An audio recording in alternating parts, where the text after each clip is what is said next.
मुख्यमंत्री Abhyuday coaching classes में आपका पुनः स्वागत है। आज जैसा कि हम लोग पिछले क्लास में बात की थी बंगाल विभाजन की, बंगाल विभाजन क्यों हुआ, किस लिए हुआ, उसके फायदे क्या थे और उसका परिणाम क्या रहा, ये बात हो गई थी हम लोगों की। इसके बाद हम लोगों की बात जो हुई थी वो हुई थी सूरत अधिवेशन की, कि कैसे सूरत अधिवेशन से पूर्व विचारधाराओं में अंतर, एक उग्रवाद यानी उग्र राष्ट्रवादी, दूसरे उदारवादी दल, इन दोनों में सिद्धांतों की लड़ाई होती है। एक का सिद्धांत यह है कि अंग्रेजों से किसी भी प्रकार स्वतंत्रता या स्वराज की प्राप्ति की जाए। दूसरे का सिद्धांत यह है कि अंग्रेजों से हमें कुछ मांगने की जरूरत नहीं है। अंग्रेजों को जब ये लगेगा कि हम इस चीज को प्राप्त करेंगे और उसका सदुपयोग कर सकते हैं, तब वो इतने अच्छे हैं कि वो स्वतः ही हमें वो चीजें या वो अधिकार प्रोवाइड कर देंगे। समस्या यही थी। इसी विचारधारा को लेकर के 1905 बनारस अधिवेशन से विवाद जन्म लेता है, क्योंकि 1905 बनारस अधिवेशन से पूर्व ही लॉर्ड कर्जन ने कांग्रेस की एकता की शक्ति को तोड़ने के लिए, बंगाली एकता की शक्ति को तोड़ने के लिए 1905 में 16 अक्टूबर 1905 को बंगाल विभाजन को प्रभावी कर दिया। उसी दिन से बंगाल विभाजन लागू हो गया। बंगाल विभाजन सिर्फ एकता को तोड़ने के लिए, राष्ट्रीय आंदोलन को कमजोर करने के लिए किया गया था। और जैसे ही बंगाल विभाजन किया गया, विरोध की स्थिति उग्रवादी और उदारवादी दोनों में आज चालू हो जाती है। अब समस्या ये थी कि बंगाल विभाजन का विरोध क्यों? क्योंकि बंगाल विभाजन का विरोध सांप्रदायिकता के आधार पर किया गया था, धार्मिक आधार पर किया गया था, और अंग्रेजों ने राष्ट्रीय आंदोलन को तोड़ने के लिए मुस्लिमों को अपने साथ जोड़ने की रणनीति का श्री गणेश किया। इससे पूर्व भी हो गया था, लेकिन उद्देश्य यह था कि किसी तरीके से मुस्लिमों को अपने साथ ज्यादा निकट लाया जाए, और अगर मुस्लिमों को ज्यादा निकट लाते हैं तो फिर राष्ट्रीय आंदोलन को कमजोर किया जा सकता था। अब ऐसी स्थिति में जो उदारवादी दल था कांग्रेस का, वो अंग्रेजों के खुलेआम विरोध का पक्षपाती नहीं था, लेकिन जो गरम दल के लोग थे, तिलक, लाला लाजपत राय, बिपिन चंद्र पाल, ये लोग बंगाल विभाजन के परिणाम से वाकिफ थे। इसलिए इन्होंने बंगाल विभाजन का जबरदस्ती विरोध किया। विभाजन के विरोध में स्वदेशियों बहिष्कार आंदोलन तक बात की, और 1906 में 5 में ही स्वराज की बात कर दी। लेकिन 1906 में दादा भाई नौरोजी की अध्यक्षता में गरम दल के सदस्यों की एक और मंशा पूर्ण होती है।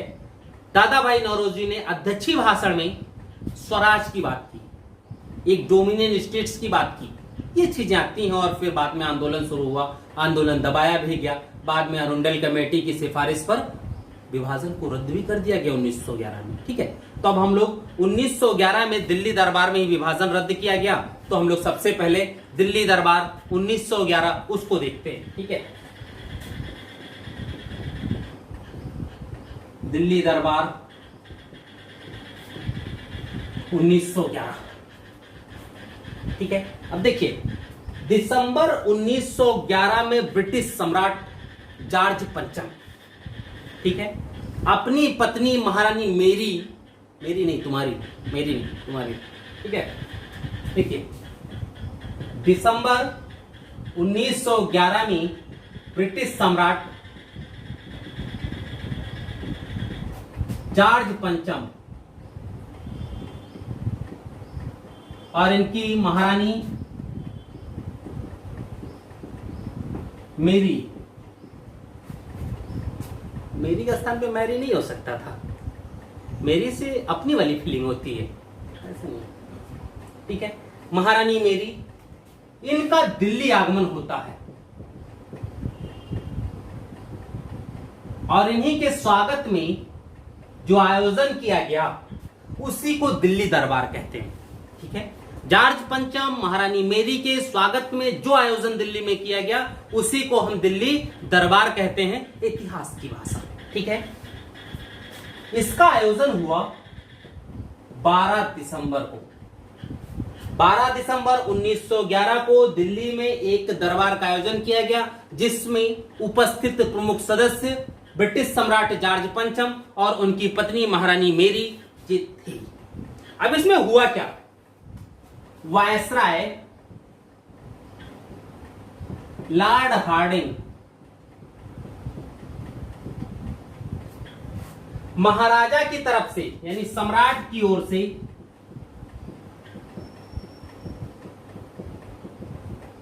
समापन के अवसर पर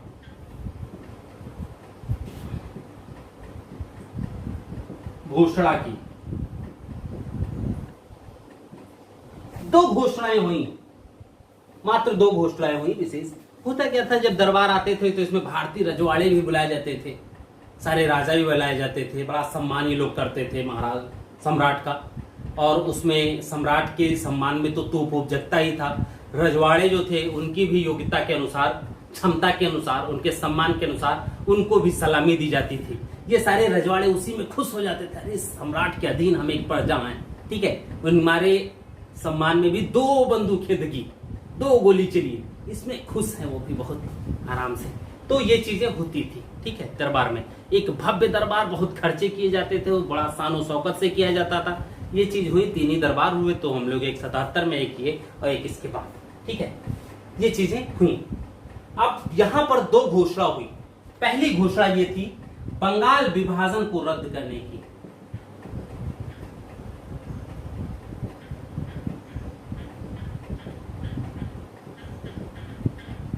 पहली घोषणा बंगाल विभाजन को रद्द करने की। दूसरी घोषणा क्या हुई, दूसरी घोषणा थी राजधानी स्थानांतरण, ठीक है। राजधानी स्थानांतरण में क्या हुआ कि जो राजधानी थी कलकत्ता, इस राजधानी को स्थानांतरित करके दिल्ली लाया गया और यह प्रभावी हुआ 1912 से, ठीक है। ये दो घोषणाएं हुई, ये दोनों घोषणाएं लागू भी हुई। बस बंगाल विभाजन में क्या था, रद्द तो कर दिया गया बंगाल का विभाजन, लेकिन कल हम लोगों ने बात की थी बंगाल विभाजन जो दो टुकड़े हुए थे वो यहां कितने हो गए थे, 4, ठीक है। तो आप समझ सकते हैं क्या हुआ था, ठीक है। अब देखिए 1912 में ही एक दिल्ली बम कांड हुआ, हम लोग पढ़ चुके हैं इस पे। इसी अवसर पर जब लॉर्ड हार्डिंग कलकत्ता से दिल्ली आते हैं और दिल्ली पहुंचने के बाद दिल्ली में जुलूस के माध्यम से प्रवेश करते हैं, जुलूस के साथ, ठीक है, जुलूस के साथ प्रवेश किया। और जुलूस जब चांदनी चौक में गुजरा, चांदनी चौक से, उसी समय रास बिहारी बोस के षड्यंत्रों परिणाम स्वरूप कुछ लोगों ने इनकी गाड़ी पर बम फेंका था। उसमें काफी ये घायल भी हो गए थे, कुछ दिन लगा था इनको स्वस्थ होने में, मरने से बचे थे। बाद में 4 लोग पकड़े गए, उनको फांसी की सजा दे दी गई और रास बिहारी बोस यहीं से भाग गए जापान। फिर अंतिम उनका वहीं हुआ सब कुछ, ठीक है। लास्ट समय तक जापान में रहे, फिर आजाद हिंद फौज हैंड ओवर करना सुभाष चंद्र बोस को, ये सारा काम उससे, ठीक है। तो ये था दिल्ली दरबार में ये घोषणाएं हुई। नेक्स्ट हम लोग देखते हैं मुस्लिम लीग का गठन। फिर बैक पे चलते हैं।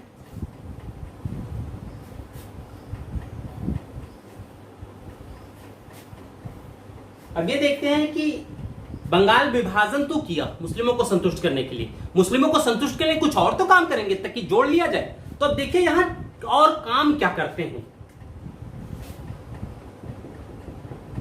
मुस्लिम लीग का गठन 1906, ठीक है। देखिए अक्टूबर 1906 में आगा खां के नेतृत्व में एक मुस्लिमों का शिष्टमंडल शिमला में लॉर्ड मिंटो से मिलता है, ठीक। अक्टूबर 1906 में, क्योंकि बंगाल में जो आंदोलन चल रहा था मुस्लिमों के नेतृत्व का, वो आगा खां का ही नेतृत्व था। आगा खां ही ज्यादा थे, सलीमुल्लाह खां को मुस्लिम सांप्रदायिकता को उभारने के लिए आगे किया गया, लेकिन आगा खां एक सुलझे हुए नेता थे। मुस्लिमों के नेतृत्व की बात, मुस्लिमों के अधिकारों की बात कर रहे थे और अधिकारों की बात करने के लिए ही 1906 में आगा खां के नेतृत्व में मुस्लिम शिष्टमंडल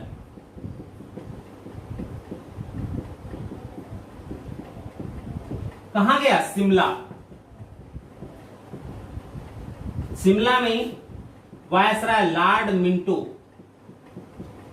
मिंटो से मुलाकात की। चलो, वायसराय लॉर्ड मिंटो से मुलाकात की और इस मुलाकात में इन्होंने मुस्लिमों के लिए एक विशेष स्थिति की मांग की। कैसी स्थिति? बात करते हैं। इस मुलाकात में शिष्टमंडल के द्वारा मुस्लिमों के लिए एक विशेष स्थिति की मांग की गई। ठीक है। अब यहां जब विशेष स्थिति की बात आती है तो इसमें क्या क्या चीजें थी? पहला, मुस्लिमों को राजनीतिक अधिकार दिया जाए। यानी जो भारत में ब्रिटिश गवर्नमेंट द्वारा पार्लियामेंट इत्यादि का गठन हो रहा है, जो एक व्यवस्था चलाई जा रही है, उसमें मुस्लिमों को भी पर्याप्त अधिकार दिए जाएं ताकि मुस्लिमों समाज की भी उन्नति हो सके। पहली बात। दूसरी चीज, मुस्लिमों को संरक्षण की बात की।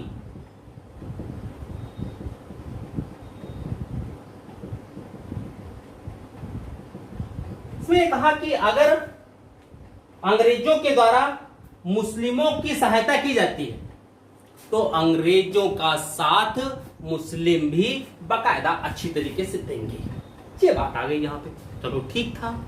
इस समय आंदोलन चल रहा था, बंगाल के बहिष्कार आंदोलन, स्वदेशी आंदोलन बंगाल विभाजन के विरोध में चल रहे थे।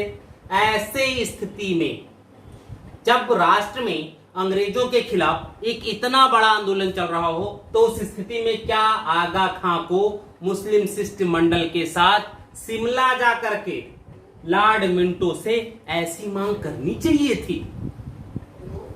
आप खुद समझदार हो, आप जान सकते हो क्या ऐसी करनी चाहिए थी। यानी अंग्रेजों ने इन नेताओं को बंगाल विभाजन से पूर्व ही अपने संपर्क में ले लिया था और इन्हें समय के अनुसार उभारने का प्रयास भी प्रारंभ कर दिया। ठीक, तो पहली चीज यहां आ गई। दूसरा, कर्जन की प्रेरणा मिली। सबसे काबिल तो कर्जन ही थे। ठीक है। कर्जन की प्रेरणा से ढाका के नवाब, नाम था सलीमुल्लाह खां, ढाका के नवाब सलीमुल्लाह खां बहुत महान व्यक्ति हैं ये। अभी देखिएगा कितनी महानता है। सलीमुल्लाह खां ने बंगाल विभाजन समर्थक आंदोलन का नेतृत्व किया। सोचिए, सलीमुल्लाह खां ने बंगाल विभाजन समर्थक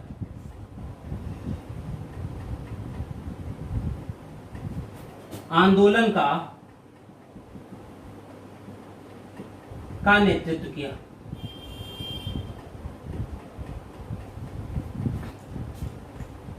प्रेरणा किसकी? कर्जन की। कर विभाजन किया किसने? कर्जन ने।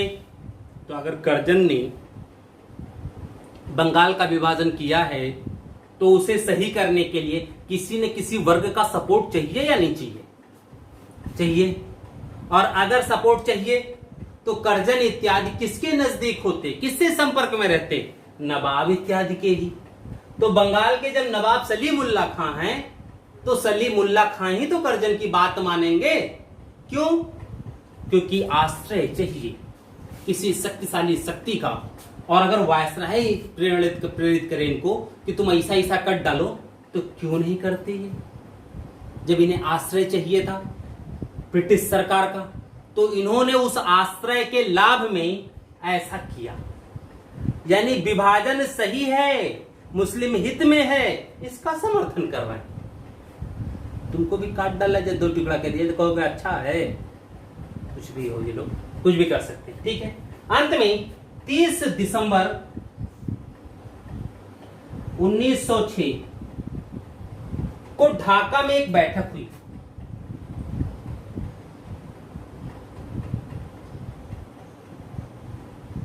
ढाका के नवाब हैं, ढाका में ही एक बैठक हो रहा है और इसी बैठक में अखिल भारतीय मुस्लिम लीग,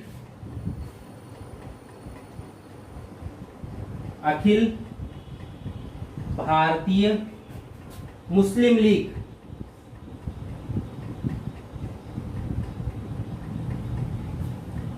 नामक राजनीतिक संगठन की स्थापना का निर्णय किया गया।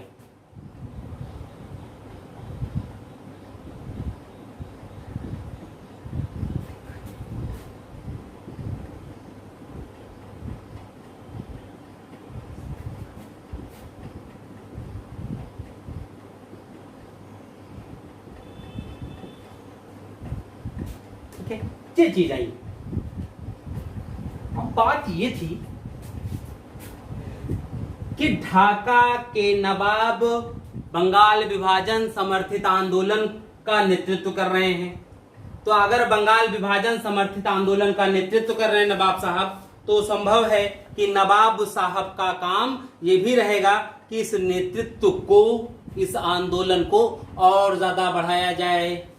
एक आंदोलन समर्थन में चल रहा है, लोगों का विरोध जो है उस आंदोलन के विरोध में, वह इस समर्थन के भी पक्ष में हो सकता है, प्रेशर बनाया जा सकता है। कुछ लोग तो संबंधी आएंगे, उनको तो समझाया जा सकता, और कुछ पढ़े लिखे अनपढ़, जैसे सामान्य किसान, मुस्लिम सामान्य किसान जो था वो आंदोलन के विरोध में नहीं आया। उसके पीछे रीजन यही रहेंगे, भाई नवाब साहब कह रहे हैं बंगाल में अस्थायी बंदोबस्त की व्यवस्था, नवाब साहब ने विरोध कर दिया तो कोई किसान कैसे जाता विरोध के, क्योंकि वो जानता था कि जैसे हम नवाब साहब की बात नहीं मानेंगे, हो सकता है उसको उसकी खेत से बेदखल कर दिया जाए। स्वार्थ में व्यक्ति अपने जीवन के लिए हर प्रत्येक निर्णय कर सकता है। तो यहां पर एक अखिल भारतीय संगठन, जिसे अखिल भारतीय मुस्लिम लीग का नाम दिया गया, उसके गठन का निर्णय लिया गया और यही गठित कर भी दिया गया। अब देखिए इसका उद्देश्य क्या है मुस्लिम लीग का।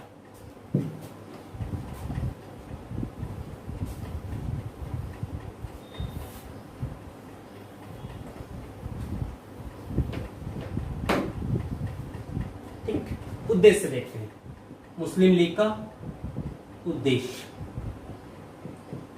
उद्देश्य भी जो होगा वो भी अच्छा होगा।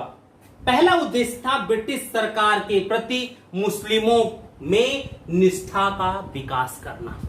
ठीक है, पहला, ब्रिटिश सरकार के प्रति मुस्लिमों में निष्ठा का विकास करना, यानी मुस्लिम ब्रिटिश सरकार का विरोध ना करें। इस ब्रिटिश सरकार के खिलाफ मुस्लिम पूर्ण वफादार रहे। यदि ब्रिटिश सरकार के खिलाफ मुस्लिम पूर्ण वफादार रहते हैं तो फिर मुस्लिमों के विरोध का सामना ब्रिटिश सरकार को नहीं करना पड़ेगा, पहला चीज। दूसरा, मुस्लिम राजनीतिक अधिकारों की रक्षा और उनका विस्तार करना। ठीक है, मुस्लिमों के राजनीतिक अधिकारों की रक्षा और उनका विस्तार करना। दूसरा चीज आ गया क्या, मुस्लिमों के राजनीतिक अधिकारों की रक्षा और उनका विस्तार करना। ठीक है, दूसरा उद्देश्य हो गया। भाई चलो, ये तो आप अपने समाज के लिए कर रहे हो, ठीक है, लेकिन यहां आप राष्ट्र के विरोध में कर रहे हो। जो राष्ट्र चाहता है आप उसके विरोध में हो। राष्ट्र ये नहीं चाहता था कि ब्रिटिश साम्राज्य भारत में हमेशा बना रहे, लेकिन मुस्लिम समुदाय ये चाहता था कि ब्रिटिश सरकार भारत में हमेशा बना रहे। यहां यही निर्देश मिल रहा, हम लोग यही संकेत देख रहे हैं कि मुस्लिम वर्ग इस समय चाहता क्या था। नेक्स्ट, अन्य संप्रदायों के प्रति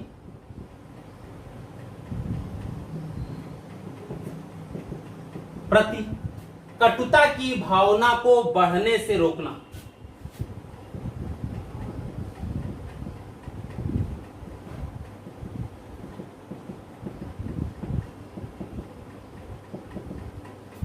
देखिए ये जो है, ये तो चलो आप सांप्रदायिक सौहार्द की बात कर रहे हो, लेकिन अगर आप ये चीज करेंगे, ये तो क्या ये चीज में विकास नहीं होगा? खुद बताइए, अगर बेटा पिता के बताए गए मार्ग पर न चले और जिस चीज के लिए पिताजी उसको मना कर रहे हो रेगुलर वही काम करे, तो पिता पुत्र में जो सामंजस्य है, जो प्रेम है, वो बढ़ेगा या घटेगा? स्वाभाविक है, घटेगा ही घटेगा।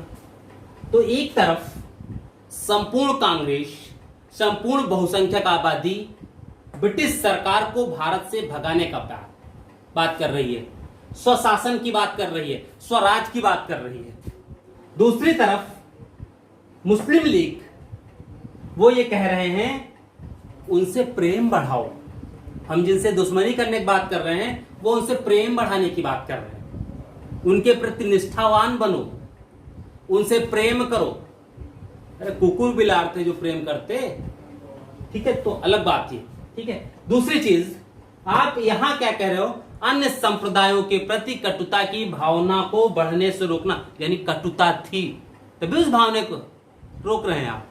यानी अन्य संप्रदायों के प्रति कुछ न कुछ कटुता है, तभी उसको और ज्यादा बढ़ने से रोक रहे हैं। यानी कटुता की जो भावना उसको पाले रहो और ज्यादा न बढ़ने पाए, जो भी उद्देश्य रहा हो इनका। लीग की बात है, ठीक है। अधिवेशन, इसके हम देखते हैं।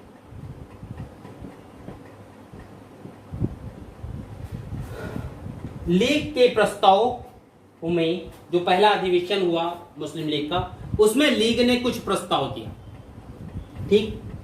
इसमें कुछ प्रस्ताव आए लीग के, और इस प्रस्ताव में पहला था ब्रिटिश सरकार के प्रति निष्ठा, दूसरा था विभाजन का समर्थन, और तीसरा था बहिष्कार की निंदा।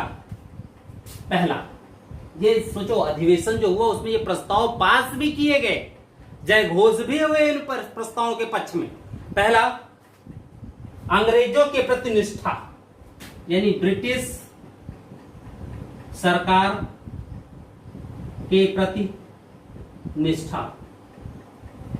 दूसरा, विभाजन का समर्थन।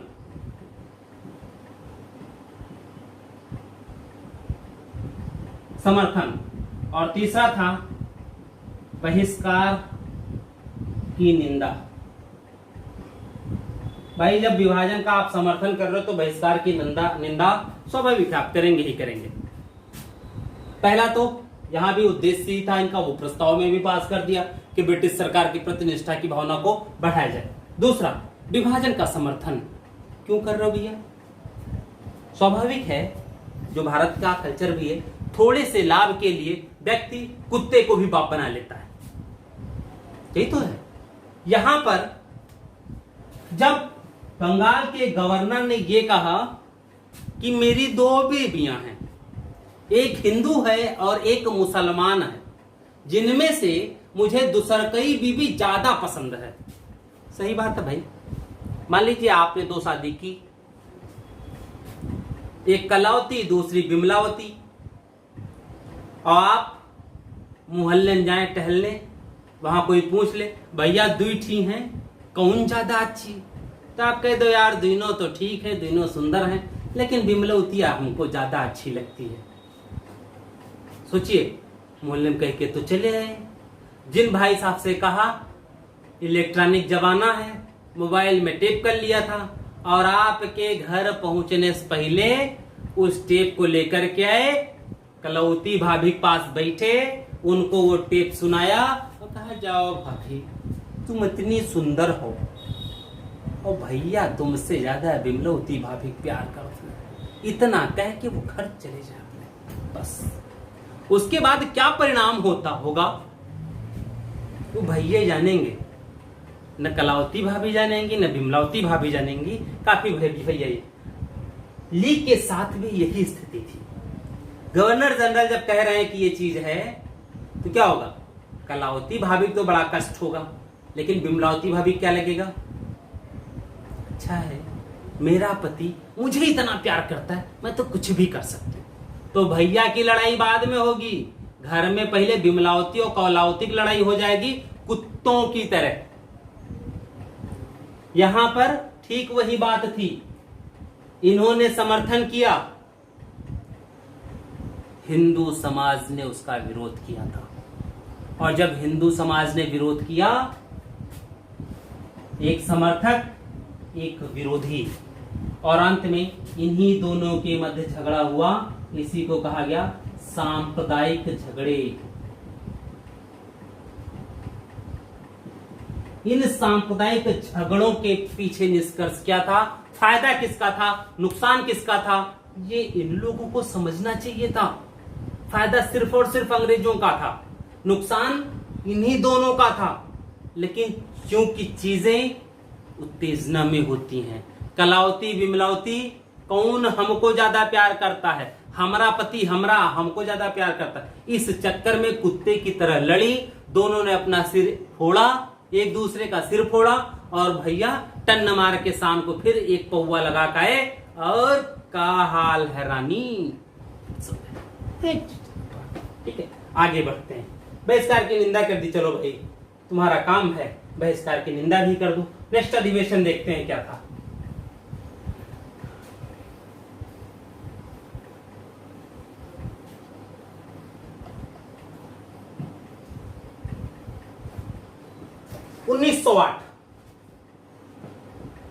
अमृतसर में एक अधिवेशन हुआ, अमृतसर अधिवेशन।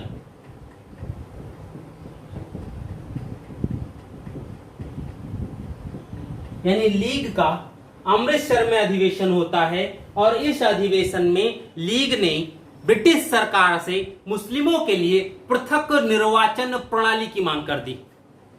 ठीक, इसमें लीग ने सरकार से मुस्लिम हित के लिए, मुस्लिमों के लिए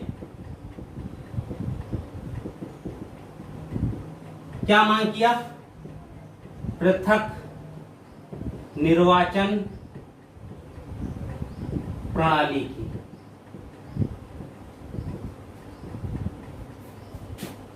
की मांग की। ठीक, अब देखिए, दिसंबर 1908 में पृथक निर्वाचन प्रणाली की मांग की जाती है, और 1909 में मार्ले मिंटो सुधार आया।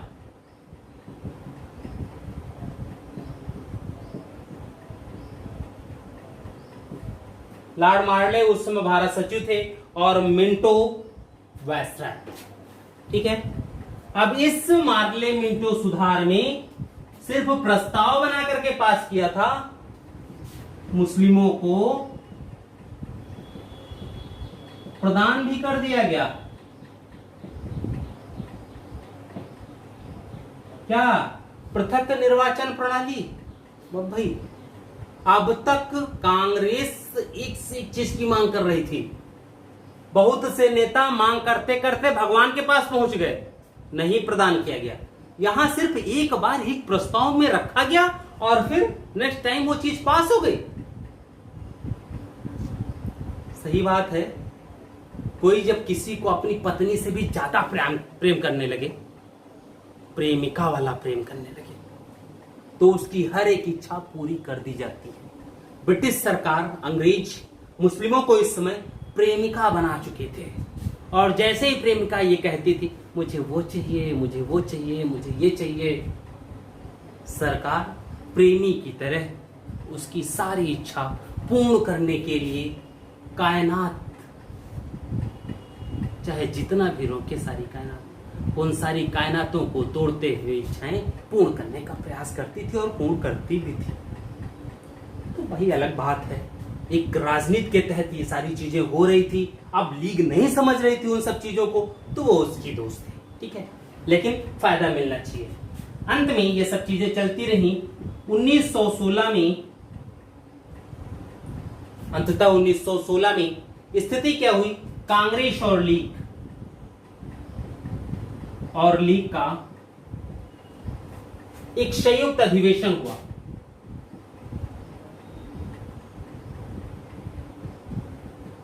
कांग्रेस और लीग का संयुक्त अधिवेशन होता है 1916 में। यहां पर दोनों एक साथ आ गए, कांग्रेस और लीग दोनों एक साथ आ जाते हैं। ठीक, यहां पर दोनों एक साथ मिलकर के स्वराज की प्राप्ति को उद्देश्य रखते हैं। कारण क्या था, जब 1914 में प्रथम विश्व युद्ध शुरू हुआ तो तुर्की जो है वो जर्मनी के पक्ष में था, और तुर्की का जो शासक है उसे मुस्लिम समुदाय खलीफा मानते थे। वहां चीजें थी। तो अब मुस्लिमों को समस्या ये थी कि पराजित अगर तुर्की होता है ब्रिटेन से प्रथम विश्व युद्ध में, तो उसके साथ सहूलियत बरती जाए, उसका विभाजन इत्यादि ना किया जाए, वहां जो शासक वर्ग है उसको ना बदला जाए, ये सारी चीजें, और इसी के लिए सब ऐसी नौटंकी चल रही थी। लेकिन यहां एक साथ तो थे स्वराज के प्रश्न पर, लेकिन लीग ने साथ चलते हुए भी मुस्लिम तुष्टीकरण की नीति जारी रखी। कांग्रेस से यहां एक गलती यह हुई कि कांग्रेस ने पृथक निर्वाचन प्रणाली को स्वीकार कर लिया। मदन मोहन मालवीय ही इकलौते ऐसे व्यक्ति थे जिन्होंने इस गठबंधन का विरोध किया था खुलेआम, और किसी ने नहीं किया। ठीक है, तो चलो उस समय राजनीति था, उस समय की अलग परिस्थिति होंगी। अब हम लोग नेक्स्ट आते हैं अहरार आंदोलन।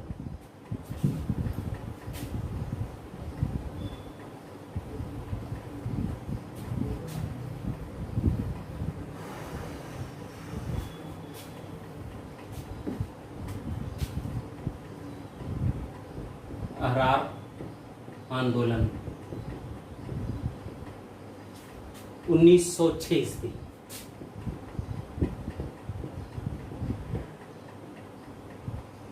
अहरार आंदोलन क्या था? देखिए, बंगाल में ही मुस्लिमों का दो गुट हो गया। एक गुट अंग्रेजों का साथ दे रहा है, विभाजन का समर्थक है, और दूसरा गुट विभाजन का विरोध है और कांग्रेस के साथ है। तो जो गुट विभाजन का समर्थक था वो लीग आ गया, ठीक, और जो विभाजन का विरोधी गुट था उस गुट ने जो आंदोलन चलाया उसको अहरार आंदोलन कहते हैं। ठीक है, अब इसमें हम लोग देखते हैं था क्या। बंगाल के राष्ट्रवादी मुसलमानों के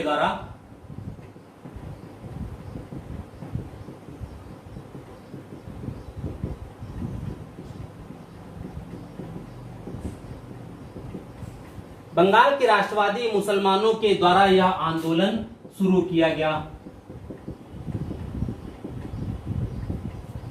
ठीक, दूसरा, इनमें बहुत से नेता थे, सारे मुस्लिम, ठीक है,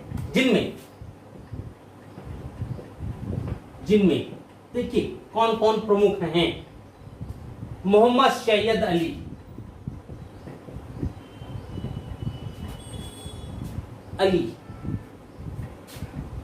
मौलाना मोहम्मद अली पहले नेता, अच्छे नेता थे। दूसरे हकीम अजमल खां, कांग्रेस के अधिवेशन की इन्होंने अध्यक्षता भी की थी। हकीम अजमल खां, भाई सब गधा थोड़े हो जाएंगे, कुछ तो होशियार रहते ही रहते हैं। हर आदमी अगर गधा हो जाए तो फिर धरती गधों की क्या जरूरत है, आदमी नहीं गधा हो रहेगा। तो मनुष्य में भी कुछ गधे होते हैं, कुछ खच्चर होते हैं, कुछ घोड़े होते हैं। तो कुछ गधे थे, अब कुछ खच्चर और घोड़े आ गए हैं। ठीक है, तो हम खच्चर और घोड़े की बात करते हैं। हसन इमाम राष्ट्रवादी नेता हैं, देश के लिए इन्होंने बहुत काम किया है। नजरुल हक,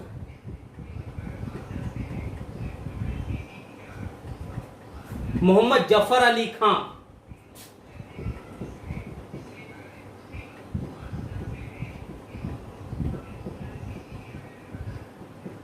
इत्यादि,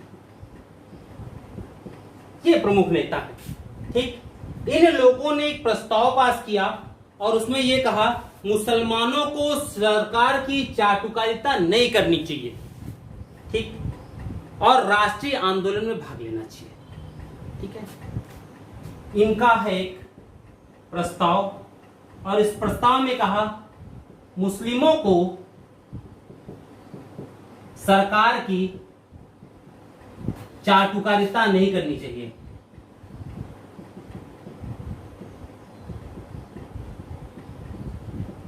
और राष्ट्रीय आंदोलन में भाग लेना चाहिए। ये चीज आ गई। अब बात ये थी कि इस अहरार आंदोलन में कुछ हैं, इन्होंने ये कहा सरकार की चाटुकारिता नहीं करनी चाहिए। पहले भी हुआ था भाई, कांग्रेस अधिवेशन के समय में भी ये कहा गया था सर अंग्रेजों की चाटुकारिता करते करते इतना ना नीचे गिर जाओ कि अपनी संस्कृति ही भूल जाओ। विवेकानंद और स्वामी दयानंद सरस्वती इन लोगों ने कहा, यहां पर इन लोगों ने ऐसा कहा। लेकिन अगर चाटुकारिता करने से इतना ज्यादा अधिकार मिल जाता है तो ऐसे लोगों में भी बहुत से लोग थे जो चाटुकारिता इतने हद तक कर देंगे, इतने नीचे तक निकृष्ट होकर के कर देंगे कि जिस व्यक्ति की चाटुकारिता कर रहे हैं उस व्यक्ति को ही नहीं पता चलेगा कि उस व्यक्ति ने कहां कहां तेल लगा दिया। भाई ये किसका लोकोक्ति भी है, तेल लगाना।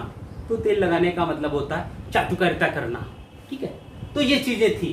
तो ये अहरार आंदोलन जिसमें मुस्लिमों का भी कुछ वर्ग बंगाल विभाजन का विरोध कर रहा था, उस मुस्लिम वर्ग जो बंगाल विभाजन का विरोध कर रहा था उनके आंदोलन को अहरार आंदोलन कहा गया। वह आंदोलन भी 1906 में ही प्रारंभ हुआ और 1906 में ही खत्म भी हो गया होगा, आगे चलता रहा हो बंगाल विभाजन तक, ठीक है। नेक्स्ट बढ़ते हैं हम लोग अगले टॉपिक पर।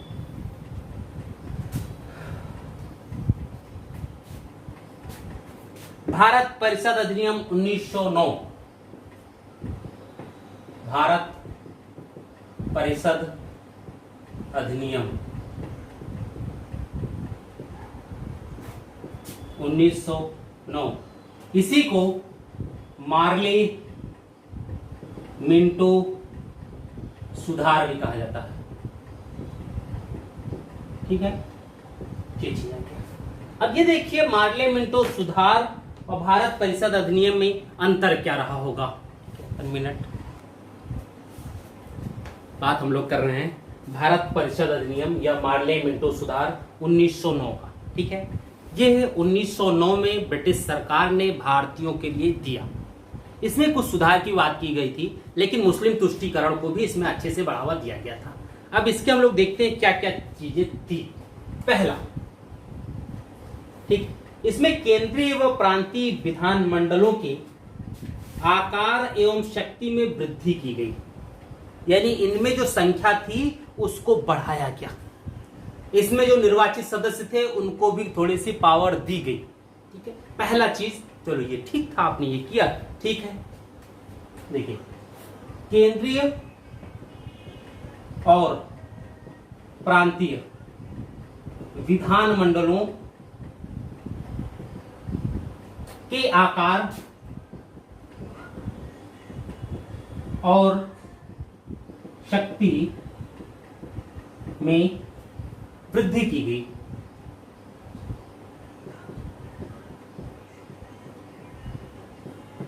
वृद्धि की गई क्यों की गई? देखिए उद्देश्य, एक तो मुस्लिमों को पृथक निर्वाचन प्रणाली दिया गया, संख्या बढ़ जाएगी, मुस्लिम खुश, पहला। दूसरा, उदारवादी राजनीतिक अधिकारों की मांग कर रहे थे। वो बहुत समय से प्रार्थना पत्र दे दे करके यही कह रहे थे कि आकार बढ़ाओ, यहां हम लोग अगर मंत्री पद में बैठते हैं तो कुछ शक्ति दो। तो यहां पर ये जो दिया गया प्रथम एक्ट, इसके अनुसार नरम दल के कांग्रेसी सदस्यों को भी खुश करने का प्रयास किया गया और इससे वो खुश भी हुए। जबकि कांग्रेस इस समय बहुत महत्वहीन संस्था हो गई थी, उसमें नेता सिर्फ बहुत सीधे साधे थे। इससे भद्दा शब्द का उपयोग नहीं कर सकता, बेइज्जती मुझे खुद लगती है, ठीक है। इसमें क्या था? नरम दल को खुश करने के लिए ये जो किया गया, नरम दल को खुश करने के लिए नरम दल के सदस्य भी खुश हुए, इससे काफी खुश हुए, ठीक है, प्रयास किया गया था। दूसरी चीज, इसमें मुस्लिमों को पृथक निर्वाचन प्रणाली दी गई, ठीक है। अब इस पृथक निर्वाचन प्रणाली से जो सबसे ज्यादा प्रभाव पड़ता वो क्या था? सांप्रदायिकता में वृद्धि होती। पृथक निर्वाचन प्रणाली से सांप्रदायिकता में वृद्धि होती, ये चीजें थी यहां। ठीक है, 1 मिनट।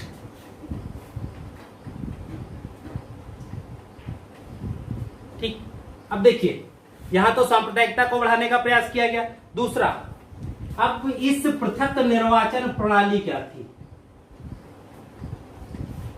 हम लोग निर्वाचन क्षेत्र की बात करते हैं। ठीक, निर्वाचन क्षेत्र हम सभी जानते हैं क्या होता है। जैसे एक भौगोलिक एरिया, कोई भी एक भौगोलिक एरिया जिसमें से किसी पद के लिए केवल एक सदस्य का चुनाव हो। अब जैसे लोकसभा निर्वाचन क्षेत्र बड़ा होगा, विधानसभा निर्वाचन क्षेत्र छोटे होंगे।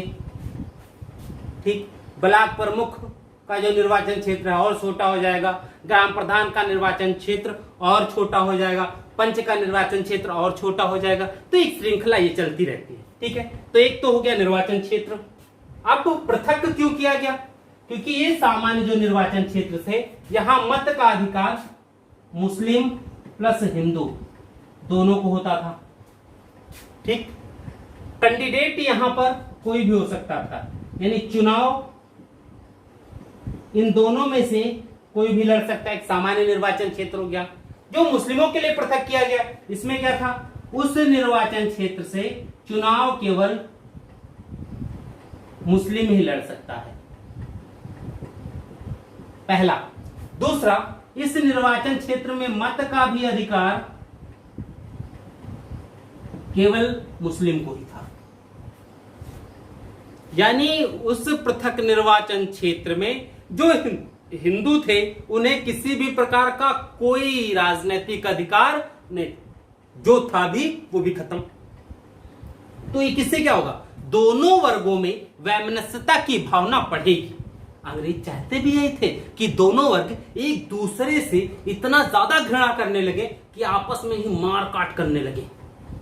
यहां ये व्यवस्था इसी को सोच करके दी गई थी। ठीक है, आगे देखते हैं।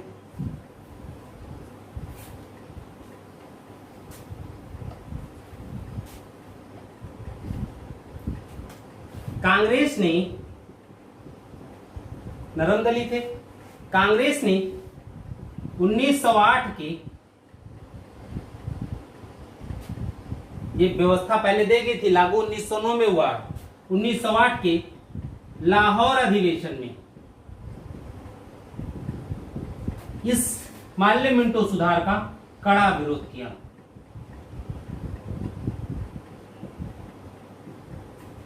ठीक, पहला हो गया कड़ा विरोध। लेकिन कट्टरपंथी मुसलमानों ने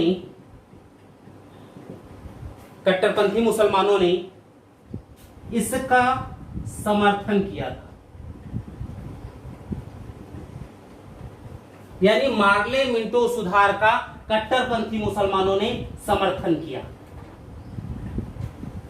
ठीक है, अब समस्या क्या थी? कट्टरपंथी मुसलमान कौन? लीग के सदस्य।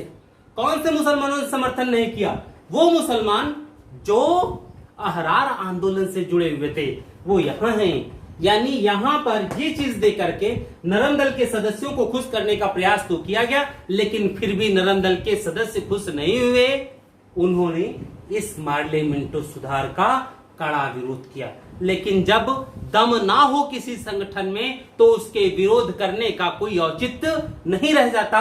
कांग्रेस की स्थिति भी यही थी। इस संगठन में कोई दम नहीं था, इसलिए विरोध करने का कोई औचित्य नहीं था।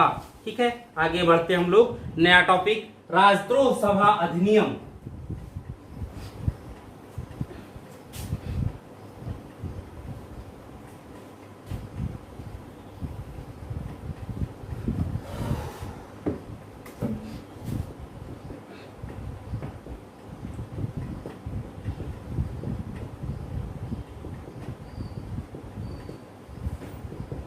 राजद्रोह सभा अधिनियम 1911।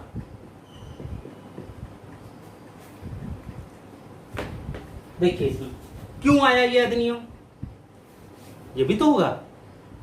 कांग्रेस ने लाहौर अधिवेशन में ही अपने पार्लियामेंट्री सुधार का विरोध किया, स्वाभाविक विरोध किया। राष्ट्रवादी मुसलमानों ने भी इसका विरोध किया। तो जब विरोध ज्यादा बढ़ेगा तो सरकार अपने इस सुधार को सही सिद्ध करने के लिए विरोधियों को दबाने का प्रयास नहीं करेगी।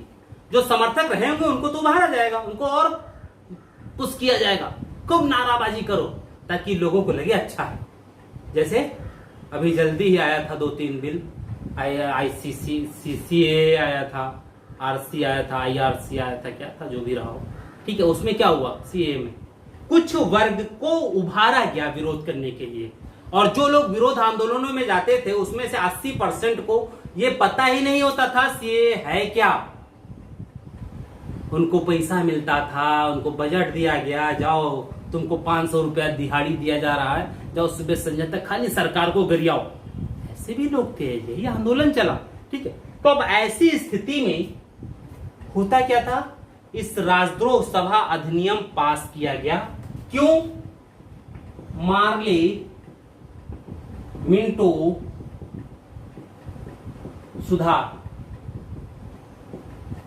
मार्ले मिंटो सुधार के विरोध में क्रांतिकारी घटनाएं भी तेज हो गई थी। क्यों? क्योंकि अधिकतर गरम दल के नेता जेल में थे, नेतृत्व विहीन था आंदोलन, गरम दल वाले हथियार उठाने का भी बात करते थे, इसलिए जो युवा वर्ग था उसने क्रांतिकारी गतिविधियां की। ठीक, इसके विरोध में, सुधार के विरोध में क्रांतिकारी गतिविधियां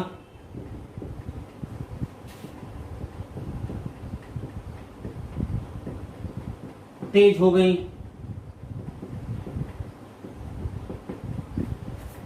ठीक है, देखिए सुधार के विरोध में क्रांतिकारी गतिविधियां तेज हुई। ठीक है, चलो गतिविधियां तेज होती हैं, तो अगर क्रांतिकारी गतिविधियां तेज होती हैं तो क्या क्रांतिकारी गतिविधियों को दबाने के लिए सरकार कोई प्रयास नहीं करेगी? सरकार तो प्रयास करेगी, सरकार का काम ही है कि क्रांतिकारी गतिविधियां ना होने पाए। भाई 1908 में जब वायसराय सुरक्षित नहीं है, वायसराय के ऊपर बम फेंका जा सकता है, तो दूसरे अंग्रेज अधिकारी सुरक्षित कैसे रह सकते थे? और अगर क्रांतिकारी गतिविधियां ज्यादा होने लगती तो स्वाभाविक था ब्रिटेन से कोई भी युवा भारत में नौकरी करने नहीं आता। जो भारत में नौकरी कर रहे होते वो भी भारत को छोड़कर भागने का प्रयास करते ही करते, एक स्वभाव। ठीक है, तो जब क्रांतिकारी गतिविधियां तेज हो गई तो सरकार ने ऐसे क्रांतिकारी गतिविधियों को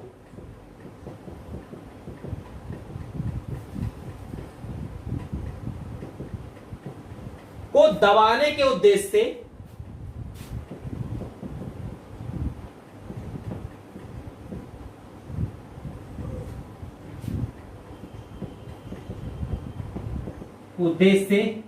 राजद्रोह सभा अधिनियम ये पारित किया। ठीक, इसमें हुआ क्या, सभा करने पर रोक लगा दी गई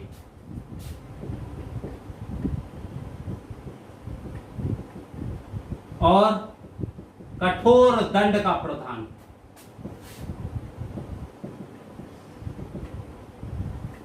सभा करने पर रोक लगाया गया और कठोर दंड का प्रावधान किया गया। अगर सभा नहीं होगी तो संगठन बिखरा हुआ होगा। संगठन नेतृत्व कब मिल सकता था? जब सभा होती। आज के समय में कोई जरूरत नहीं है सभा की, ग्रुप हैं एक से एक व्हाट्सएप के, एक मैसेज डालो 10 मिनट में लाखों तक पहुंच जाता है, एक वीडियो डालो 10 मिनट में लाखों तक पहुंच जाता है। आज संचार के साधन बहुत अच्छे हैं। उस समय क्या होता था, बातों को पहुंचाने के लिए सभा जरूरी होती थी। तो यहां राजद्रोह सभा अधिनियम यानी अब सभा करने पर पाबंदी है, और पाबंदी को तोड़ करके अगर किसी भी व्यक्ति ने सभा की तो वह कठोर दंड का भागी होगा। राजद्रोह सभा अधिनियम में ये चीजें आई। ठीक है, इसी अधिनियम के आधार पर, इसी अधिनियम के अंतर्गत लाला लाजपत राय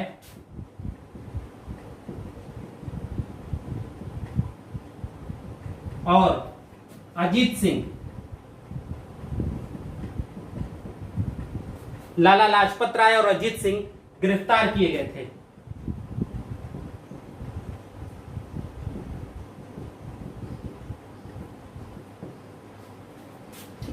ये चीजें,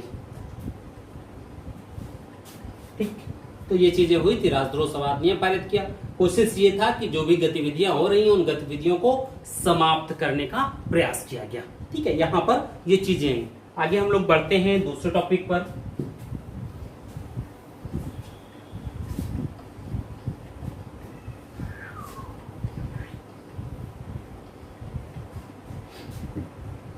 होम रूल लीग आंदोलन।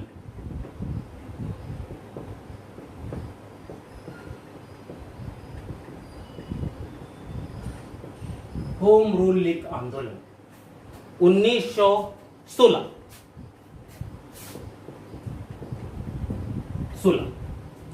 ठीक है, देखिए होम रूल की जब हम बात करते हैं तो ये ज्यादातर आयरलैंड में चलाए गए आंदोलन थे। ठीक है, और इस आंदोलन को सर्वप्रथम एक आयरिश नेता रेडमांड ने चलाया था। ठीक है, सबसे पहले इस शब्द भी उन्होंने ही दिया होम रूल का सर्वप्रथम, और उन्होंने ही होम रूल लीग की स्थापना की थी सर्वप्रथम। क्योंकि एनी बेसेंट एक आयरिश महिला थी, और जब कांग्रेस अस्तित्व विहीन हो गई तब ये देखा एनी बेसेंट ने कि भारत में जब तक राजनीतिक जागृति नहीं आ जाती हर व्यक्ति में, तब तक भारत का विकास नहीं हो सकता। और उन्होंने इसी उद्देश्य को पूरा करने के लिए भारत के लोगों में राजनीतिक जागृति लाने के लिए ही होम रूल लीग आंदोलन चलाया। लेकिन कब? जब तिलक जेल से बाहर आ गए। ठीक है, तो दो होम रूल लीग आंदोलन चलाया गया, एक एनी बेसेंट के द्वारा और एक बाल गंगाधर तिलक के द्वारा। तो हम लोग बात करते हैं इसमें। ठीक है, होम रूल शब्द जो है, होम रूल, ये शब्द आयरिश शब्द है।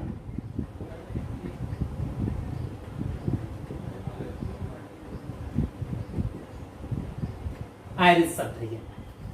ठीक, और इस शब्द का सबसे पहले प्रयोग जो है, सर्वप्रथम प्रयोग एक आयरिश नेता रेडमंड के द्वारा किया गया था। ठीक, और रेडमंड के ही द्वारा सबसे पहले होम रूल लीग, इन्हीं के द्वारा सर्वप्रथम होम रूल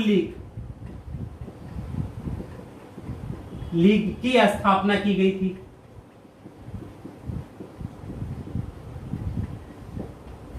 सबसे पहले इनके द्वारा किया गया। ठीक है, ये चीज इनके साथ आई। होम रूल लीग का उद्देश्य क्या होता है भाई? स्थापित तो हो गई योजना, लेकिन इसका कुछ उद्देश्य भी तो होगा। जब हम लोग इसके उद्देश्य की बात करते हैं और एनी बेसेंट के जब उद्देश्यों को देखते हैं, तो इसमें क्या निष्कर्ष एक निकलता है कि इसका उद्देश्य है कि ब्रिटिश शासन के अधीन रहते हुए स्वशासन की प्राप्ति, वो भी संवैधानिक तरीके से। ठीक है, देखिए ब्रिटिश शासन के अधीन रहते हुए संवैधानिक तरीके से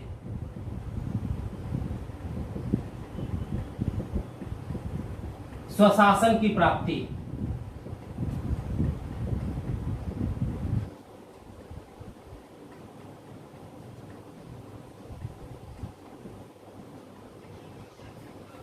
ठीक है, चलो एक उद्देश्य भी हो गया कि राष्ट्रमंडल जिस स्वराज की तिलक बात कर रहे थे उसी की बात यहां पे भी हो रहा है, लेकिन संवैधानिक तरीका है। स्वराज की प्राप्ति जो तिलक का तरीका था उसमें संवैधानिक नहीं था। तिलक के तरीके में क्रांतिकारी मूवमेंट को भी वो पुशअप दे रहे थे, यहां वो चीजें नहीं आई। ठीक है, अब देखिए तिलक और एनी बेसेंट और एनी बेसेंट, इन दोनों ने अलग अलग होम रूल लीग का गठन किया।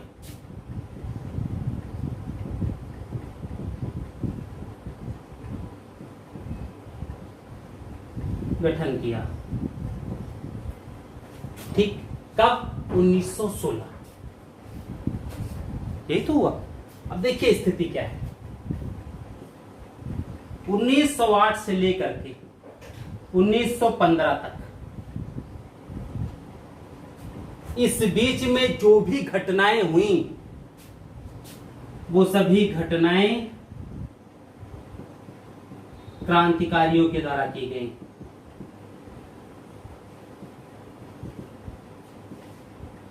ये तो हुआ। इस दौरान कांग्रेस के नरम दल ने कोई विशेष प्रयास नहीं किया।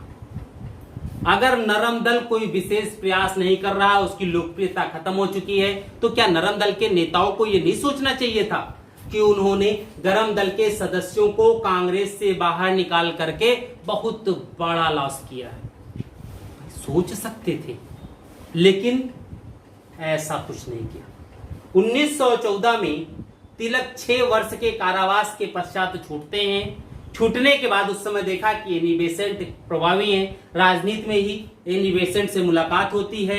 एनी बेसेंट ने तिलक जैसे नेताओं से मुलाकात की, होम रूल लीग का प्रस्ताव रखा और अंत में दोनों में सहमति बनती है। दोनों अलग अलग स्थानों पर होम रूल लीग की स्थापना करते हैं। पहले तिलक का होम रूल लीग गठित होता है और तिलक के बाद एनी बेसेंट का होम रूल लीग गठित होता है, 1 अप्रैल में, दूसरा सितंबर में।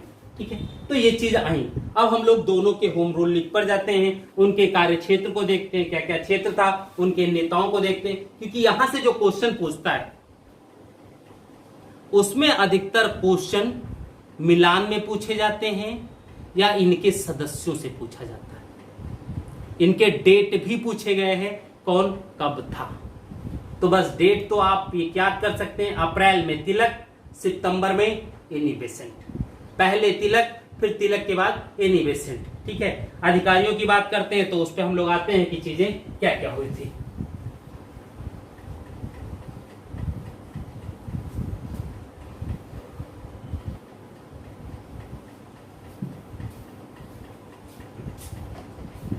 तिलक का home rule league,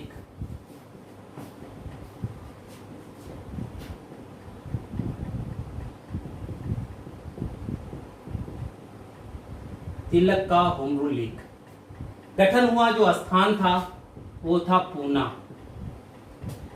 time April 1916, 28 अप्रैल 28 हमारी डेट मिलती है। उनकी तो अलग अलग किताबों में अलग अलग डेट मिलती है एनिवेशन का। ठीक, 28 अप्रैल 1916 को तिलक ने अपने होम रूल लीग आंदोलन का यानी होम रूल लीग का पूना में गठन किया, जिसके संस्थापक स्वयं तिलक थे, बाल गंगाधर तिलक।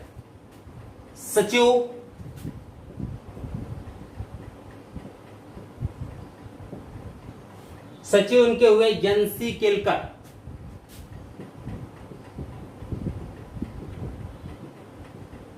एन.सी. केलकर, ये याद रखना, सचिव एन.सी. केलकर किसके हैं? तिलक वाले के। एनी बेसेंट वाले कौन? जोसेफ बटिस्टा, वो कौन सा है फाइटिंग वाला जो होता है, उसी के बटिस्टा से जोसेफ बैप्टिस्टा कर लेना। ठीक है, इनके सदस्यों में भी कई थे ऐसे सदस्य जो होम रूल लीग आंदोलन को आगे बढ़ाने का कार्य करें। उनमें कई लोग आए, जिनमें जी.एस. खारपड़े,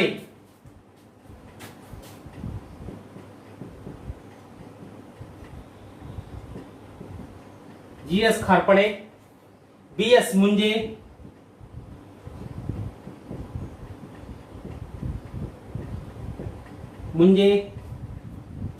एवं आर.पी. करंडीकर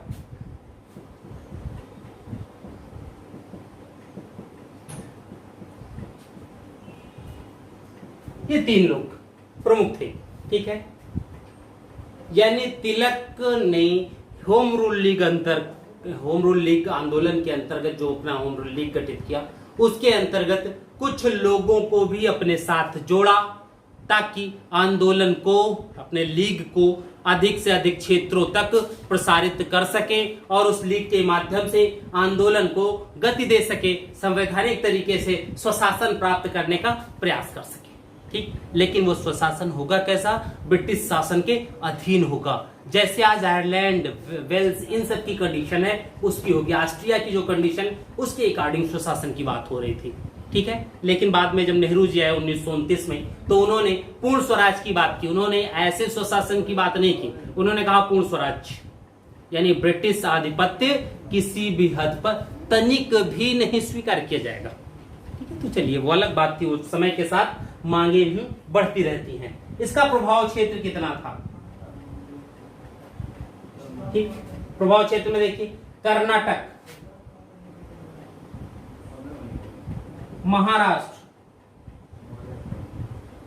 महाराष्ट्र में बंबई को छोड़कर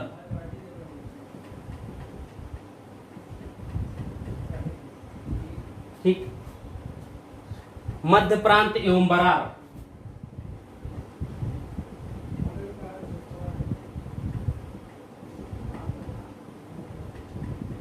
ठीक, अन्य जो भी क्षेत्र था संपूर्ण क्षेत्र में एनी बेसेंट की लीग का कार्य क्षेत्र था। ठीक है, अन्य जितना भी क्षेत्र, पूरा भारत, इन क्षेत्रों को छोड़ दिया जाए तो पूरा भारत एनी बेसेंट के, यानी बंबई में भी एनी बेसेंट ही प्रभावित थी, उन्हीं की लीग कार्य कर रही थी। ठीक है, अब देखिए मई 1917 में नासिक में तिलक ने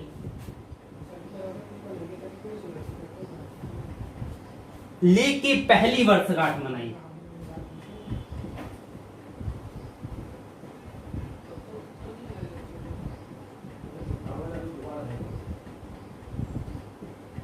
ठीक है, चलिए लीग की पहली वर्षगांठ हो गई। अब इस लीग की पहली वर्षगांठ हुई भी और इसी में लीग की अवधारणा को स्पष्ट किया इसी समय उन्होंने, और वो भी कैसे? तिलक का 2 पत्र प्रचलित था। कौन कौन बता चुके हैं हम बात, मराठा और केसरी।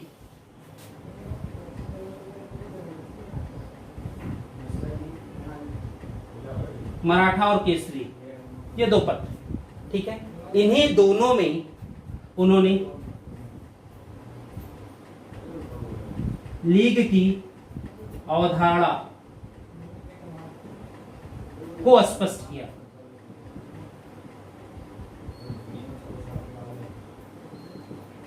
लीग की अवधारणा को स्पष्ट किया यहां पर।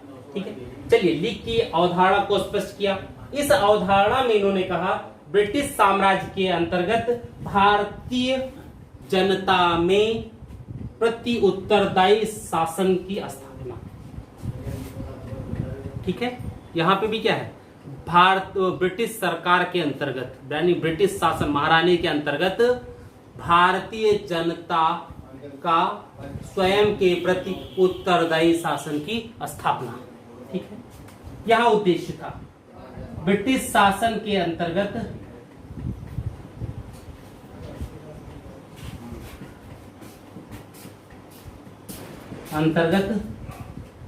भारतीय जनता का स्वयं के प्रति उत्तरदायी शासन की स्थापना।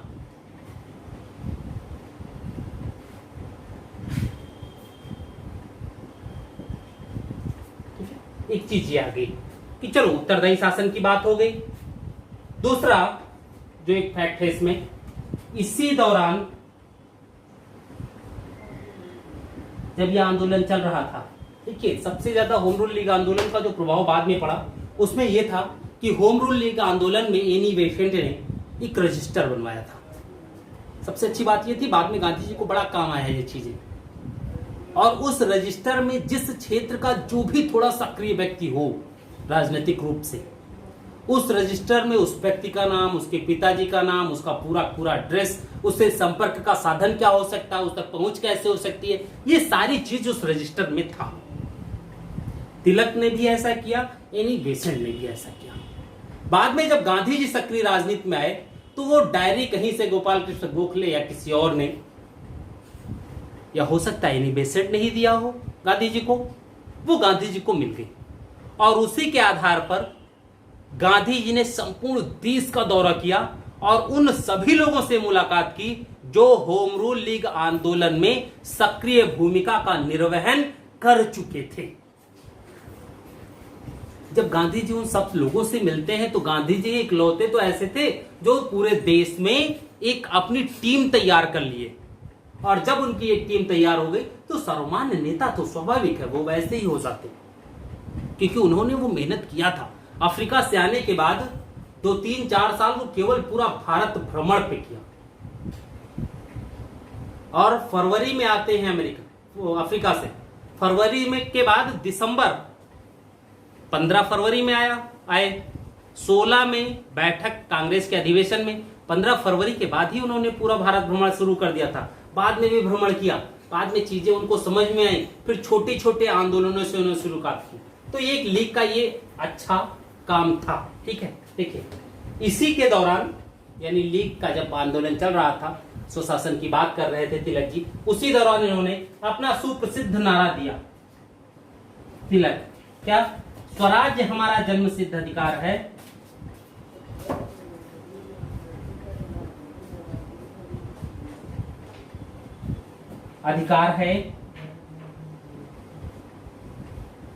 और हम इसे लेकर रहेंगे।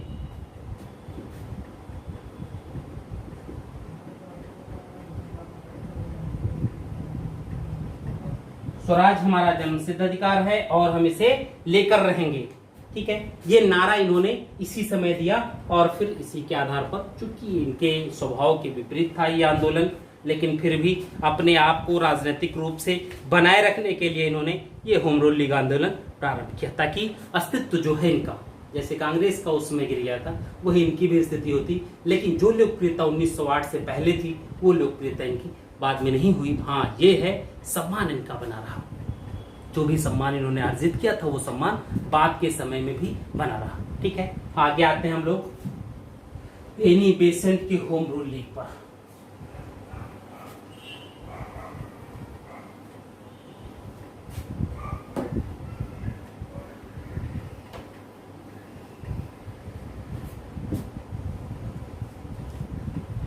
ठीक है, इनका था all India home rule league. ठीक है, एनी बेसेंट संस्थापक।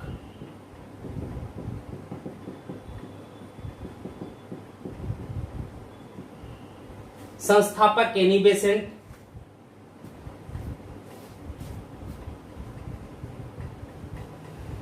सचिव उनके जॉर्ज अरुंडेल।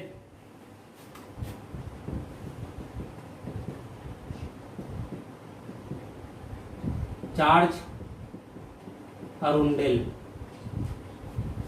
ठीक, अब दूसरा टाइम पीरियड की जब हम बात करते हैं तो वो था सितंबर 1916, स्थान मद्रास, चेन्नई के अड्यार। यही चूंकि उनका थियोसोफिकल सोसाइटी का भी मुख्यालय था तो फिर वहीं इन सबका गठन भी हुआ। ठीक है, अब दक्षिण भारत में एक नेता थे सुब्रमण्यम अय्यर, उन्होंने इसमें महत्वपूर्ण योगदान दिया। कहते हैं सुब्रमण्यम अय्यर का विशेष योगदान रहा इसके प्रभाव में, बहुत ज्यादा इन्होंने किया। ठीक है, दूसरा क्या हुआ, होम रूल लीग आंदोलन की योजना भी एनी बेसेंट ने ही बनाई थी। ठीक, होम रूल लीग आंदोलन की योजना भी एनी बेसेंट ने ही बनाई।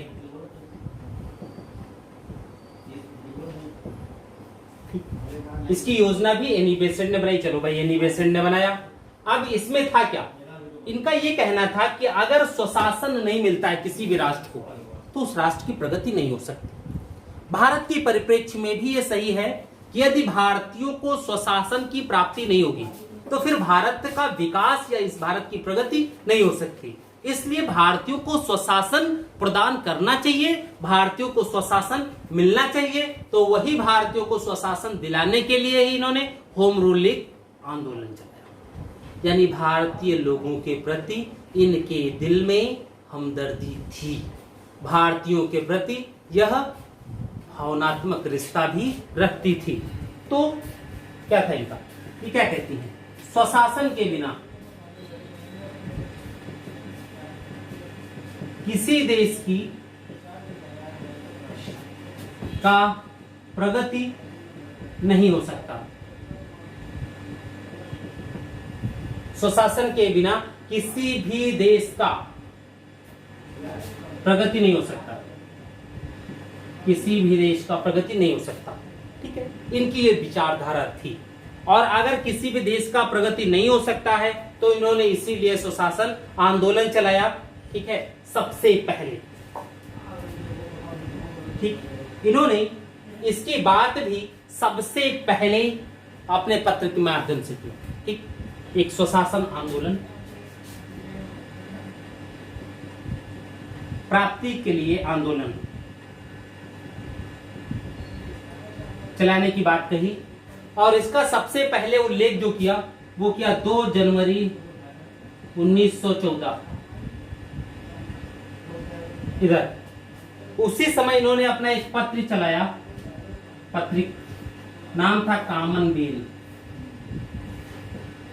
यह साप्ताहिक था,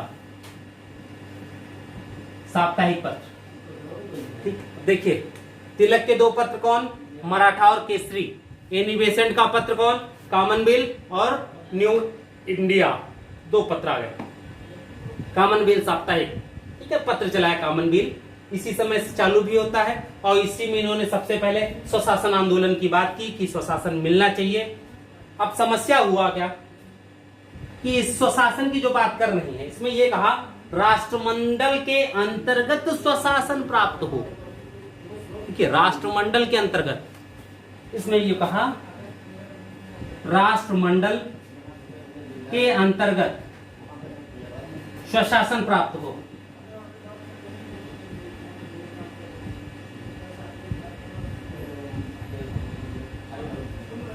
ठीक है, राष्ट्रमंडल के अंतर्गत स्वशासन की बात कर रहे हैं। अब जब इन्होंने राष्ट्रमंडल के अंतर्गत स्वशासन की बात की है तो इसमें बहुत ज्यादा हमको लग रहा है गरम दल के नेता तो सम्मिलित नहीं होंगे, क्योंकि गरम दल के नेता राष्ट्रमंडल के अंतर्गत शासन, जब हम राष्ट्रमंडल की बात करते हैं, राष्ट्राध्यक्ष जो होगा वो महारानी होंगे, स्वशासन भारतीयों को मिलेगा। उस समय अधिकतर लोग इस शर्त भर भी तैयार थे, स्वशासन तो मिले, किसी का दिन मिले, राजनीतिक सत्ता तो मिलनी चाहिए, भारतीयों के हाथ में शक्ति तो आए, ताकि हम जब खुद शासन करेंगे। तो बेसेंट का भी उद्देश्य क्या था कि जब तक किसी राष्ट्र को स्वशासन नहीं प्राप्त होता तब तक उस राष्ट्र की प्रगति नहीं होती। तो यहाँ जब स्वशासन की ही बात हो रही है तो जब स्वशासन मिलेगा तभी तो बात होगी। और इस समय जब राष्ट्रमंडल के अंतर्गत स्वशासन की बात कर रही है तो राष्ट्रमंडल के अंतर्गत भी जब स्वशासन मिलेगा तो भी विकास हो सकता है। तो अधिकतर जो नेता थे उस समय, बुद्धिजीवी वर्ग जो था, वो इस स्वशासन के लिए भी तैयार था। और इस स्वशासन को प्राप्त करने के लिए 2 प्रमुख नेता मध्य प्रांत के भी थे। कौन कौन? मोतीलाल नेहरू प्लस तेज बहादुर सप्रू।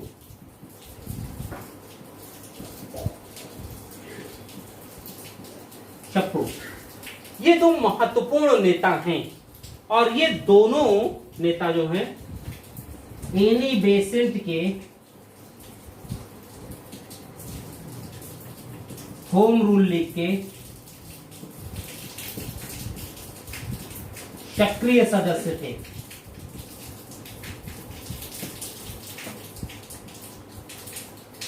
एनी बेसेंट की होम रूल लीग के दो सक्रिय सदस्य मोतीलाल नेहरू और तेज बहादुर सप्रू, दोनों इलाहाबाद से संबंधित, दोनों महत्वपूर्ण नेता।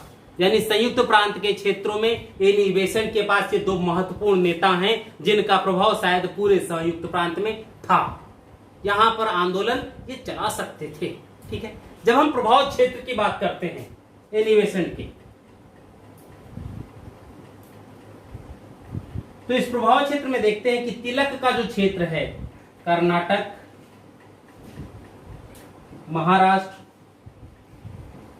महाराष्ट्र में बंबई को छोड़कर, ठीक है, मध्य प्रांत और बरार, ये जो क्षेत्र हैं, इन क्षेत्रों को छोड़कर अन्य सारे क्षेत्र इनके ही अधीन थे। ठीक है, किसके? इन क्षेत्रों को छोड़कर संपूर्ण भारत एनी बेसेंट की लीग कार्यरत थी।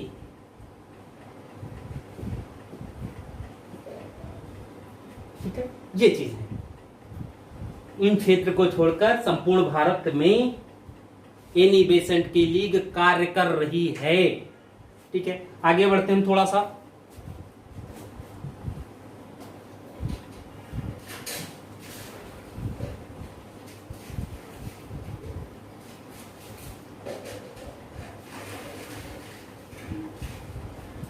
देखिए प्रचार एनी बेसेंट ने कैसे किया, तिलक ने कैसे किया था? अपने दो पत्र के माध्यम से। तो एनी बेसेंट भी तो पत्रों के ही माध्यम से करेंगी। पत्र एक हम लोग बात कर चुके हैं, कौन? कॉमनवेल्थ। दूसरा पत्र न्यू इंडिया। ठीक है, दैनिक पत्र new India. New India, young India, बड़ा कंफ्यूजन पैदा करते हैं। न्यू इंडिया इनका, यंग इंडिया सबसे बुजुर्ग व्यक्ति, जिस बुढ़े के आगे पूरा ब्रिटिश साम्राज्य नतमस्तक था। देखिए, दैनिक पत्र न्यू इंडिया, जिसका प्रकाशन 14 जुलाई 1914 से हुआ। 14 से पहला। दूसरा साप्ताहिक पत्र कॉमनवेल्थ, कब से? 2 जनवरी 1914। ये दो पत्र के माध्यम से, इन दो पत्रों के माध्यम से एनी बेसेंट ने अपनी लीग का संपूर्ण भारत में प्रचार किया। ठीक है, आगे देखिए। एनी बेसेंट भारत की पूर्ण स्वतंत्रता की विरोधी थी।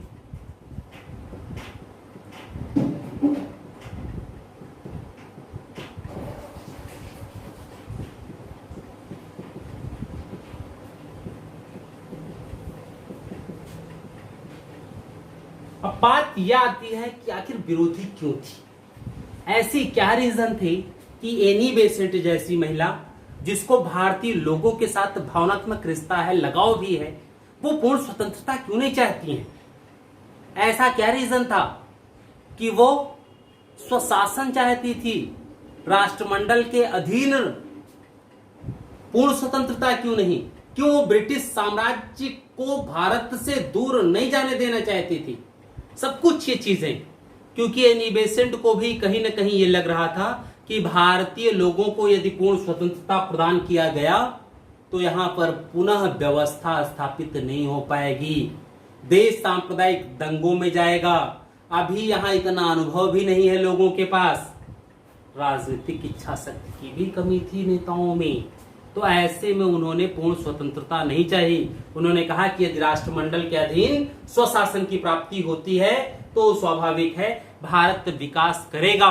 पूर्ण स्वतंत्रता दिया जाता है तो वह विकास नहीं करेगा, क्योंकि ब्रिटेन के अधीन रहते हुए भारत विकसित हो सकता था।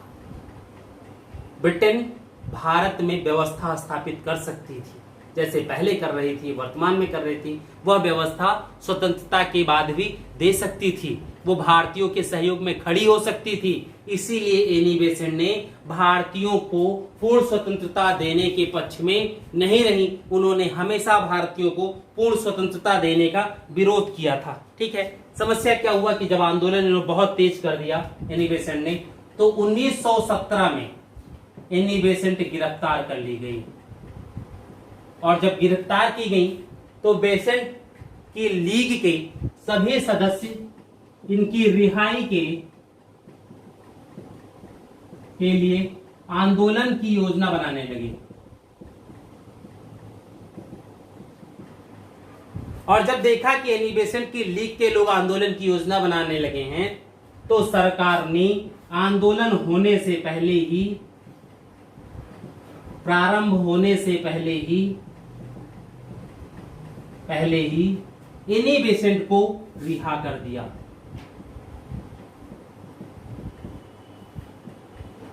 ठीक है, ये चीज आ गई। अब अगर एनी बेसेंट रिहा हो गई और 17 में रिहा की गई और 1917 में ही कांग्रेस की अध्यक्ष बनी। ठीक, यह अभी तक के कांग्रेस के इतिहास में बनने वाली प्रथम महिला अध्यक्ष थी, बस आयरिश थी, प्रथम महिला अध्यक्ष।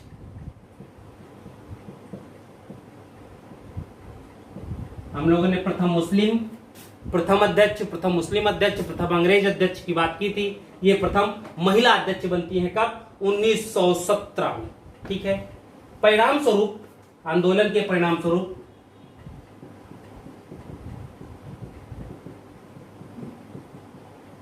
बड़ा आंदोलन खड़ी कर चुके थे, बहुत सी मांगे भी हो रही थी। जब देखा कि बहुत बड़ा आंदोलन हो चुका है, तो परिणाम स्वरूप ब्रिटिश सरकार ने या मॉन्टेग्यू ने, है ना, भारत सचिव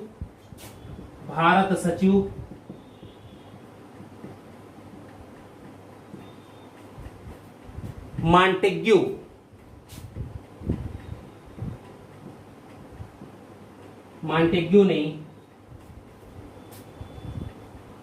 20 अगस्त 1917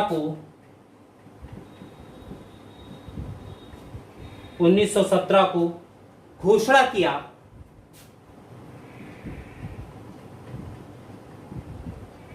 इस घोषणा में उन्होंने भारतीयों को उत्तरदायी शासन प्रदान करने की बात कही। ठीक है भाई, बात भी हम मांग भी उसी की कह रहे थे, उत्तरदायी शासन या स्वशासन की बात कर रहे थे। तो मॉन्टेग्यू ने जो घोषणा किया, क्या था? भारतीयों को उत्तरदायी शासन प्रदान करने की घोषणा करने की बात कही। और इन्हीं का ये प्रभाव था कि 1919 में मॉन्टेग्यू चेम्सफोर्ड सुधार आता है। ठीक है, जिसमें बहुत सी खामियां थी और द्वैत शासन प्रणाली भी, प्रांतीय द्वैत शासन प्रणाली भी लगाया गया, विधायिकाओं का भी गठन हुआ, विषयों का हस्तांतरण, आरक्षित और हस्तांतरित विषय बांटे भी गए, लोक सेवा आयोग की पहली बार बात भी की गई 1919 में। ये सारी चीजें हुई। ठीक है, तो उसको अब हम लोग नेक्स्ट क्लास में करते हैं। आज के लिए बस इतना ही।